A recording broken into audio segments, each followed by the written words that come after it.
இல்லை நெல்சன் எனக்கு ரொம்ப பிடிக்கும். ஏன்னா ஒரு நாள் கூத்து அவரோட முதல் படம். பொதுவாக நம்ம என்ன நினைப்போம்னா 2 ஆப்ஷன் இருக்குது சினிமா நம்ம வந்து சூஸ் பண்ணுறதுக்கு. படம் 2 ஆப்ஷன் அப்படின்னா 2 வேரியேஷன் இருக்குது. ஒன்று ஃபைட், ஒரு என்ன சொல்கிறதுனா யார் என்ன சொன்னாலும் கேட்காம அடமண்ட்டாக நம்மளோட கிரியேஷன் இப்படியாப்பட்ட கதைகளை சூஸ் பண்ணி அந்த கதைகளுக்காக ஃபைட் பண்ணி அந்த கதைகளை மேடை ஏற்றுறது, அந்த கதைகளை வந்து ஆடியன்ஸ்ட்டை கொண்டு போய் சேர்க்கறதுன்னு ஒரு விஷயம் இருக்குது. இன்னொரு விஷயம் எது வெற்றியின் பக்கத்தில் இருக்குது, எது வந்து சக்ஸஸாக இருக்குது, எது நம்மளை போர்ட்ரேட் பண்ணும், நம்மளை ஒரு டைரக்டராக நம்மளை ஒரு செலிபிரிட்டியாக எது போர்ட்ரேட் பண்ணணும்னு சொல்லி சூஸ் பண்ணி அந்த பக்கம் போய் நிற்கிறது, சம்பாதிக்கிறது. இந்த மாதிரி நெல்சனோட 4 படங்கள் எடுத்து பார்த்தீங்கன்னா ரொம்ப ஆச்சரியமாக இருக்கும். என்ன ஆச்சரியமாக இருக்கும்னா அவர் கதை ரொம்ப கனமான கதைகளை எடுத்துக்குவார். நான் நிறைய நாள் யோசிச்சிருக்கேன், அவருக்கு வயசு தான் என்ன, ஏன் அழகு அந்த ஒரு நாள் கூத்து பார்க்கும்போது எனக்கு வந்து அப்போ வந்து அவர் கூட பழகின ஃப்ரெண்ட்ஸ்லாம் எனக்கு ஃப்ரெண்ட்ஸாக இருந்தாங்க. அவங்க எல்லோரும் நெல்சன் பேசும்போது ஒரு சின்ன பையன் மாதிரி நினச்சிக்கேன் நான். அப்போ இவர் சூஸ் பண்ணுற கதைகள் எல்லாமே வந்து மான்ஸ்டராக இருக்கட்டும், இல்லை வந்து ஃபர்கானாவாக இருக்கட்டும், ஒரு நாள் கூத்துலாம் ஃபஸ்ட்டு படம் தொடங்கின விதமே வந்து ஒரு மெச்சூர்டான, இது ஒரு என்ன சொல்கிறது, இது வந்து இன்னொரு இப்போ உள்ள ஜென்ரேஷன் பார்ப்பாங்களாம், இப்போ உள்ள ஜென்ரேஷன் கனெக்ட் ஆவாங்களாம் அப்படின்லாம் யோசிக்காமல் ஒரு சினிமாவை நேர்மையாக அது நீ கனெக்ட் ஆகுது ஆகலை, எனக்கு ஒரு விஷயத்தை காட்டணும்னு தோணுது, அது இப்படி தான் தொடங்கணும்னு தோணுது, நான் அதை அப்படி தொடங்கணும். அந்த மாதிரியான மனிதர்களை இந்த மாதிரி விலகி நிற்கக்கூடிய அங்கங்கே அவர் கதாபாத்திரத்தில் ரொம்ப பிடிச்சது என்ன அப்படின்னா எல்லாத்துக்கும் இன்டீரியராக ஒரு லைஃப் இருக்கும்.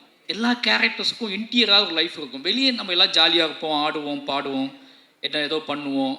பொது புத்தி என்ன இருக்கோ பொது புத்தியோட கனெக்ட் ஆகி பொது புத்திக்குள்ளே ட்ராவல் பண்ணிகிட்டு இருப்போம்.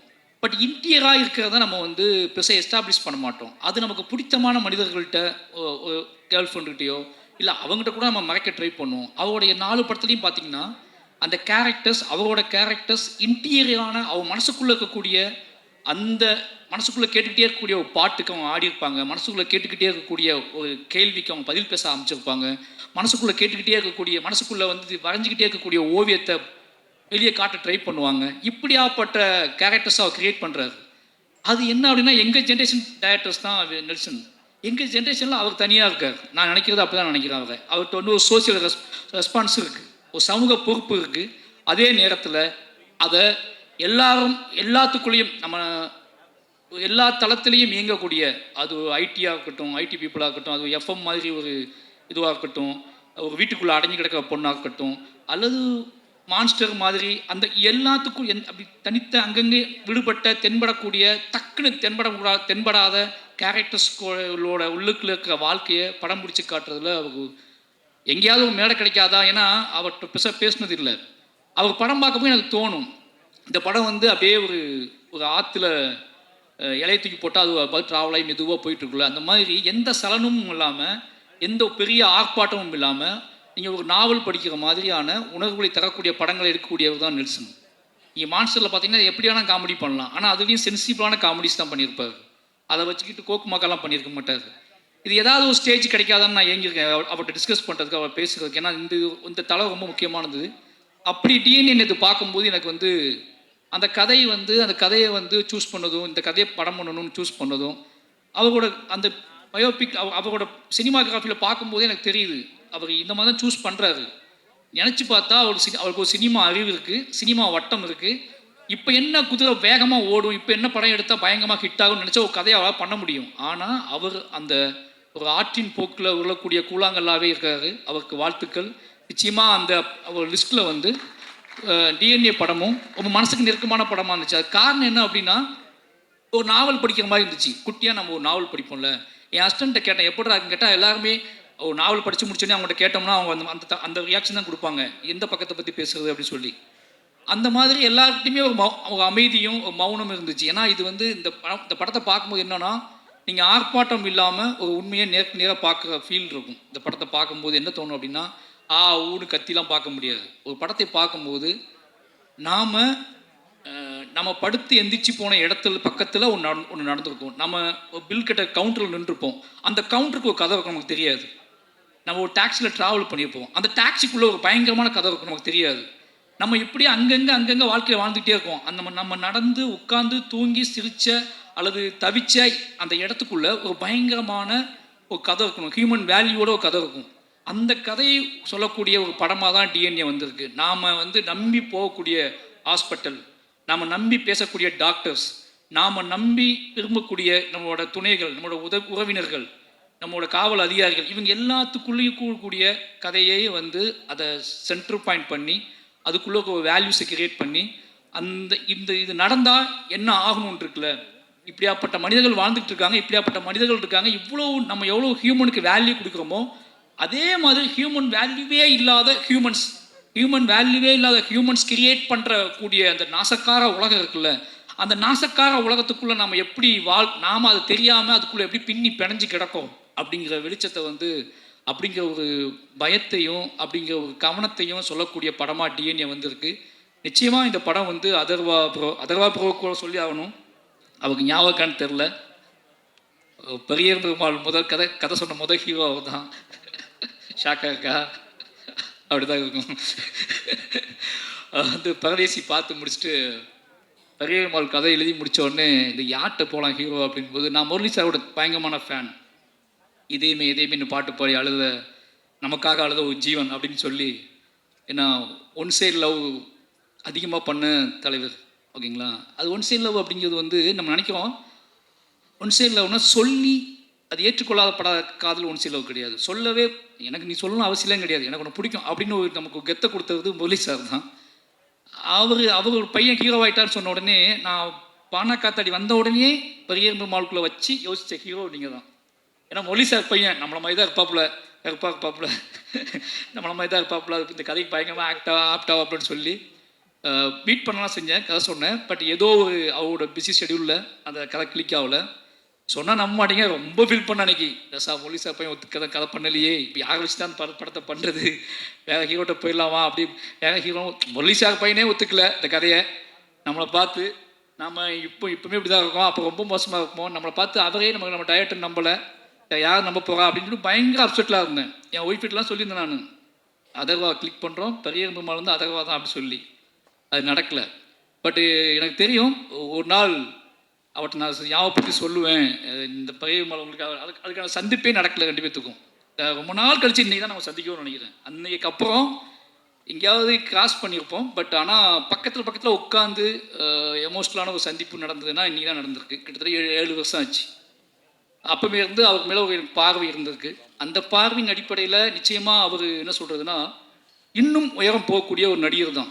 இன்னும் உயரம் போகக்கூடிய, நான் உயரமாக இருக்கனாலே கொஞ்சம் சுலவாக போகிறாங்க எனக்கு தெரில, இன்னும் உயரமாக போகக்கூடிய நடிகர் தான். அவளுக்கான கெப்பாசிட்டி வந்து உடம்பு ஆற்றல், அதுக்குள்ளே ஒரு வேகம் எல்லாமே இருக்குது. டிஎன்ஏ நிச்சயமாக அவருக்கு ஒரு முக்கியமான படமாக இருக்குன்னு நம்புகிறேன். வாழ்த்துக்கள் ப்ரோ.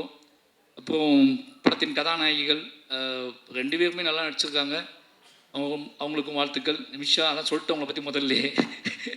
ஏன்னா உண்மையாகவே உங்களுக்கு ஒரு ஃபேன் தமிழ்நாட்டில் இருக்காங்க. ஒரு ஹீரோயினுக்கு ஃபேன் உருவாகுறது வந்து இதெல்லாம் நினச்சிட்டு இருக்க மாதிரி கிடையாது. அவங்க கொடுக்குற சித்திரம் இருக்குல்ல, வீட்டுக்கு போனதுக்கப்புறமும் நமக்கு அந்த பொண்ணோட உருவம் வந்து அகம் சொல்கிறது நான், ஓகேங்களா? அந்த கண்ணுக்குள்ளே தென்பட்ட ஏதோ ஒரு வெளிச்சமோ நம்ம வீட்டுக்கு போனதுக்கு அப்புறம் கூட நமக்கு தென்பட்டுகிட்டே இருந்துச்சு. நம்ம அந்த ஹீரோயினை தான் மனசுக்குள்ளே நினைக்கிறோம், ஓகேங்களா? அந்த கேரக்டர் தான் நம்ம மனசுக்குள்ளே நினைக்கிறோம். நான் நீங்கள் நம்ப மாட்டீங்க, நானும் இதே என் அசிஸ்டண்ட்லாம் சொல்லியிருக்கேன். எந்த மாதிரி பொண்ணு வேணும் அப்படின்னு கேட்கும்போது, நிமிஷா இருக்காங்கல்ல அவங்க மாதிரி. ஆனால் அவங்ககிட்ட நான் வந்தது இல்லை, ஆனால் என் அசிஸ்டண்ட் அடிக்கடி சொல்கிறது வந்து, நிமிஷா இருக்காங்கல்ல அவங்கள மாதிரி ஒரு பொண்ணு தான் பெட்டராக இருக்கும்டா இப்படி சொல்லியிருக்கேன் நான். அப்படி சொல்லக்கூடிய இந்த மனிதர்களோட இயல்பான மனிதர்களுக்குள்ளே டக்குன்னு தென்படக்கூடிய ஒரு உருவமாக நீங்கள் இருக்கீங்க. ரொம்ப தூரத்தில் இல்லை, நீங்கள் எங்களுக்குள்ளே புழங்கிக்கிட்டு இருக்கக்கூடிய முகம், அதுக்கான திறன் எல்லாமே உங்கள்கிட்ட இருக்குது. வாழ்த்துக்கள். நான் உண்மையாகவே ஒரு கவிஞனோட படம் எடுக்கணும், நான் கவிஞனோட வாழ்க்கை வரலாற்றை நான் எடுக்கணும்னு ஆசைப்பட்டேன்னா நான் கார்த்திக் நேத்தா கதையை நான் எடுப்பேன். ஏன்னா தமிழ் வாழ்வோட கொந்தளிப்பு, ஏமாற்றம், அவமானம், கனவுகள், ஒரு என்ன சொல்கிறது, ஒரு நிதானமற்ற தன்மை, ஏக்கம், வெறி, எவனுமே இந்த உலகத்தில் எனக்கு வேணாண்டா அப்படின்னு நினச்ச ஒரு வாழ்வு, இன்றைக்கி எல்லாருமே எனக்கு வேணும் அப்படின்னு நினைக்கிற விருப்பம், இது எல்லாமே நிரம்ப பெற்ற ஒரு கவிஞன் வந்து கார்த்திக் நேத்தா. 2 பேத்துக்கும் அண்ணன் தம்பி ரிலேஷன்ஷிப், அண்ணன் தம்பியாக வாழ்ந்துருக்கோம், அண்ணன் தம்பியாக 2 பேரும் சண்டை போட்டிருக்கோம், அண்ணன் தம்பியாக ரோட்டில் இருந்திருக்கோம், பேசியிருக்கோம். பயந்துருக்கேன் நான் அவரை பார்த்து ஒளிந்த தருணங்கள் நிறைய. ஆனால் இன்னைக்கு அவரை பார்க்கும்போது இந்த இந்த ஸ்டேஜில் நீ என்ன நினச்சிக்கோ, இந்த ஸ்டேஜில் நான் கம்பீரமாக உணர்ந்த ஒரு இடம் வந்து கார்த்திகேயன் தான் அண்ணனை பார்த்தது தான். அவர் நடந்து வந்ததும் கம்பீரமாக நின்றதும் அவர் உடல் வாகும் இப்போ எப்படி இருக்குன்னு பார்க்கும்போது வாழ்க்கை இவ்வளோ ஒரு இவ்வளோ பெரிய மாற்றத்துக்கு உட்பட்டது தான் வாழ்க்கை. நாம் ஏன் இன்னும் மாற தம்பி, அதெல்லாம் மாறாது தம்பி, இதெல்லாம் செய்ய முடியாது தம்பி, அதெல்லாம் பண்ண முடியாது தம்பி. எப்பேற்பட்ட மாற்றத்தை கிரியேட் பண்ணி இன்னைக்கு வந்து முத்தமலை பாட்டு இன்னைக்கு கேட்கும்போது ஒருத்தர் இவ்வளவு நிதானமும் உறவுகளின் மீது, அன்பின் மீது, பேரன்பின் மீது இவ்வளவு நிதானம் வந்து, அப்போ அந்த மாதிரியான ஒரு ஒரு காட்டாற்று வெள்ளம் மாதிரி வாழ்ந்த ஒரு ஆள் இன்னைக்கு வந்து ஒரு நிதானமாக இவ்வளோ இவ்வளோ பாடல்களை உருவாக்க முடியுது, அதை இவ்வளோ தெளிவாக கொடுக்க முடியுதுன்னா தமிழ் வாழ்வில், நம்மளோட இலக்கியத்தில், நம்மளோட அன்பில் எல்லாமே இருக்குது. நாம் கொஞ்சம் சில மனிதர்கள் சில தாமதமாக வருவாங்க, சில மனிதர்கள் இன்னும் பிரளயமாக அவங்க மனம் போன போக்கில் ஒரு வாழ்க்கையை வாழ்ந்துட்டு அதுக்கப்புறம் தெளிவு பெற்று அதை நம்ம சேருவாங்க. நாம் அது வரைக்கும் பொறுத்திருக்க வேண்டியிருக்கு. தயவு செஞ்சு சொல்கிறேன், இந்த மாதிரி கார்த்திகேயன் மாதிரி நிறைய பேர் இருக்காங்க. நாம் என்னமோ அவனை உதாசீனப்படுத்திட்டு இவன் உருப்படவே மாட்டான்னு நினச்சிருவோம். ஆனால் அவங்க கிளம்பி வந்தாங்கன்னா, அவங்க மாறினாங்கன்னா, அதுக்கப்புறம் தமிழ் இலக்கியமும் தமிழ் சினிமாவும் மாற போகிற இடம் இருக்குல்ல, அது பயங்கரமாக இருக்கும்னு நினைக்கிறேன். அப்படியான ஒரு வாசலை கார்த்திகேயன் திறந்து வச்சுருக்காரு. அப்புறம் தோழர் உமாதேவி அவங்க கூட இன்னும் ஒர்க் பண்ணல. இதுக்கான காரணம் என்ன அப்படின்னா, கோபம் கூட இருக்கும், டேய் படமே கொடுக்க மாட்டேன்றீங்க.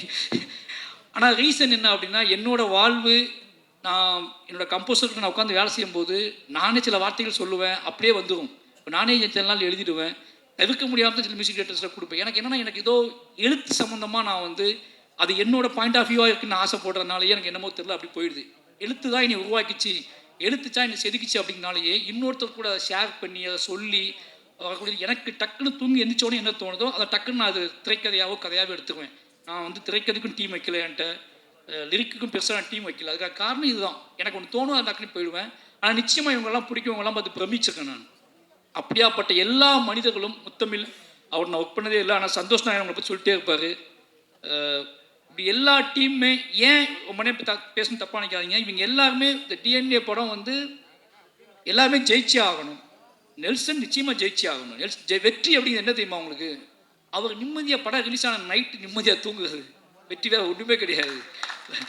நைட்டு நிம்மதியாக போய் குழந்தைக்கு முத்தம் கொடுத்து ஒய்ஃபோட டின்னர் சாப்பிட்டு நைட்டு நிம்மதியாக தூங்கி காலை எழுந்திரிச்சு மறுபடியும் ஃபஸ்ட் ஷோ போகிறதுக்கு இல்லை, அந்த முதல் நைட்டு சந்திக்கிறதுக்கு இல்லை, படம் ரிலீஸ் ஆன நைட்டு அன்னைக்கு நண்பர்களை, பிரியமானவர்களை எல்லாம் சந்தித்து உரையாடி கொண்டாட்டமாக நம்ம வாழ்க்கை நாம் ஒன்று செஞ்சோம், அது சரியாக இருந்துச்சுன்னு நம்பி ஒருத்தன் தூங்குறதுக்குல, அது ரொம்ப முக்கியமானது. அப்படியாப்பட்ட பெரிய வெற்றி நெல்சனுக்கு வாய்க்கட்டும்.